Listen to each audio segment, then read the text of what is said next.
సొరకాయ అప్పాలు లేదా గారెలు ఎన్ని తిన్నా ఇంకా తినాలనిపిస్తుంది, అంత టేస్టీగా ఉంటాయి. ముందుగా సొరకాయని తీసుకొని పీల్ చేసి శుభ్రంగా కడిగేసి లోపల ఉన్న వైట్ పార్ట్ని తీసివేయాలి. మిగిలిన దాన్ని తురుముకోవాలి.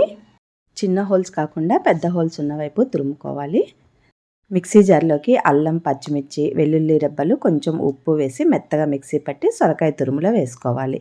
2 గుప్పెళ్ళ నువ్వులు వేసుకోవాలి. సన్నగా తరిగిన కొత్తిమీర వేసుకోవాలి.